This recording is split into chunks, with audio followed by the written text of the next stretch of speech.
live. It's the InfoWarrior with Jason Bermas on this Sunday, November 29th. Month is just flying right by. We will be joined by Webster Tarpley for the majority of this hour going into the financial collapse and also the ClimateGate crisis. I have some really crazy leftist articles over here by people like George Moonbath saying, look, we can't pretend they're not there and most people aren't going to understand the explanations, but climate change is real and we still need the carbon tax. But I really want to get into this financial information, do a little bit of a recap of what Webster was talking about on Alex's Jones show just a few moments ago. I mean, we have Bernanke trying to, push further the agenda of the Federal Reserve and the banksters by saying, well, if you take our power away, we're really going to have this collapse sooner, and we can't be audited, even though it's out of committee now. 1207 is yet another victory for the Patriot movement. Let's get right into it with Webster Tarpley. Can we just get a small overview of what you were discussing with Alex prior? Yes, Jason. The main thing to look at right now is the bankruptcy of Dubai, which is in some ways a national bankruptcy. In other words, a sovereign entity seems to be going bankrupt, although there's some question about this. Dubai, you remember, is this emirate in the Persian Gulf or Arabian Gulf, as you may want to call it. It's not that far from the Straits of Hormuz, right? It has a border with Oman there, and it's a big U.S. Air Force base, and it's part of the United Arab Emirates. The main center of the United Arab Emirates is Abu Dhabi, and they're the ones who have the oil wells and therefore the money. So the sheik of Dubai had gone into these monstrous real estate speculations, right? He built this huge hotel in the form of a sail. He's got a building which is going to be, I guess, the best part of a mile high. He's got these real estate developments on the water where he does them in the pattern of a palm, or he's got one of them that looks like the map of the world when seen from above.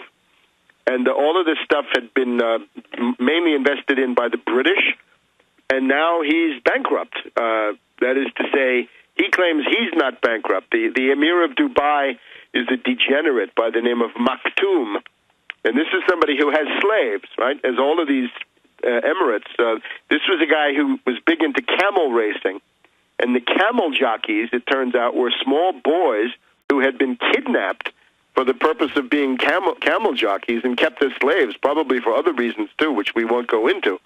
So this is Maktoum, and he's an absolute degenerate and a puppet of the British and now, of course, of the U.S. So between Wednesday and Thursday, this Dubai Ports World, and Nakheel, Nakheel, have announced that they can't pay. So they want a rescheduling. They want a standstill, which means they don't have to pay anything for a while.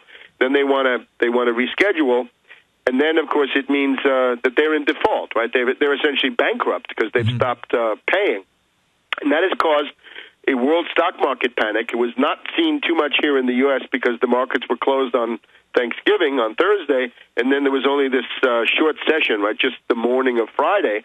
But that was already enough for the U.S. market to go down 150 points. But in other parts of the world, it was much worse, right? The Japanese have lost 5 or 6%. Korea lost 1%, 5% in one day, and other markets in Europe were down 3 or 4%, especially on that Thursday. So we are now in the calm just before the storm, because when the New York market opens tomorrow morning, if you look at the futures, they're signaling that the stock market will crash by about minus 200 points, and that may not be all of it, right? Because you've got essentially what I've been able to determine, the money that was put into Dubai World was put in by a bunch of British banks and other banks, including Citibank, and that they may be now forced to sell assets, which could turn into a real stock market panic, among other things. This situation in Dubai is the headline over at Reuters. We are actually going to delve deeper into this with Webster Griffin Tarpley. We've got all his books here at InfoWars.com. It's the InfoWarrior with Jason Bermas, PrisonPlanet.tv, InfoWars.net.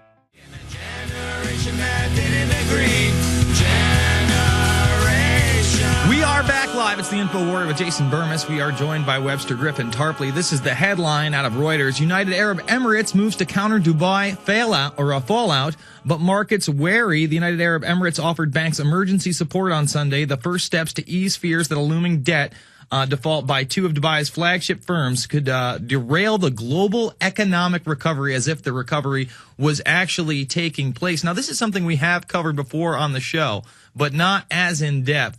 And as I understand it, Webster, there are separate laws out in Dubai. A lot of people who were there thinking that this was going to be an economic boom, had bought apartments there, had accepted jobs there, all of a sudden couldn't afford their bills.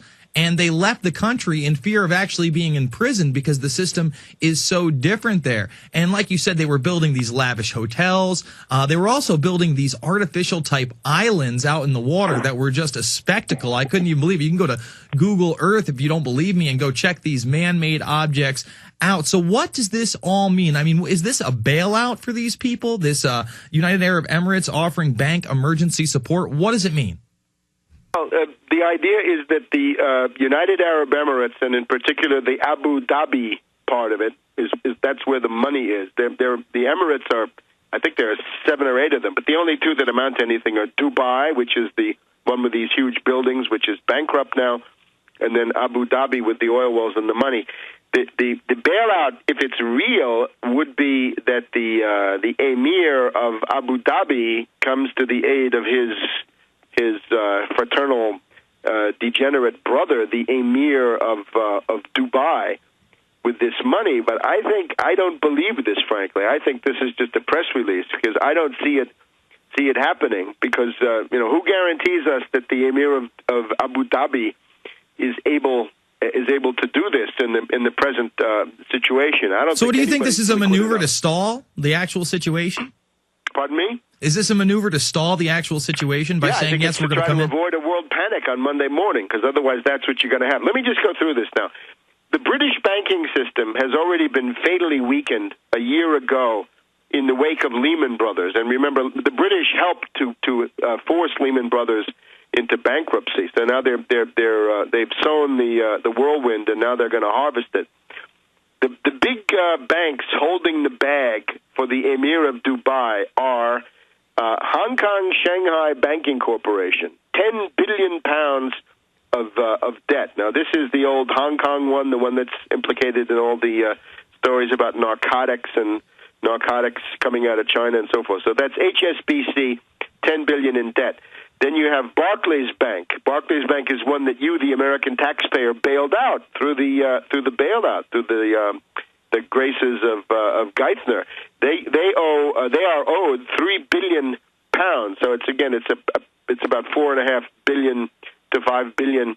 Royal Bank of Scotland, which was the biggest bank and the biggest corporation in the world until it blew up last year, is owed a lot. Lloyds Bank is also owed. We've also got Mitsubishi UFJ of Japan and Semitoro Mitsui, obviously the 2 Japanese trading companies implicated there.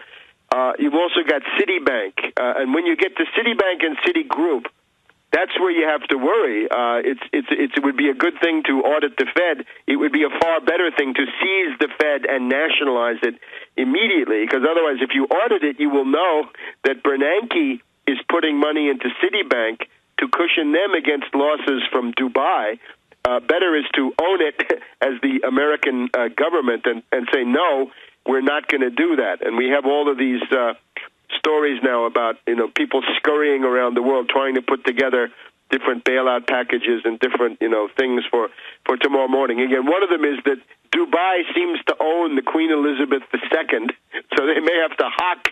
They put the Queen Elizabeth II on eBay to get the money for the emir to pay his debt. So on the one side, we've been looking now for the second wave of the depression here in the U.S. and in Europe and Japan, and this seems to be it.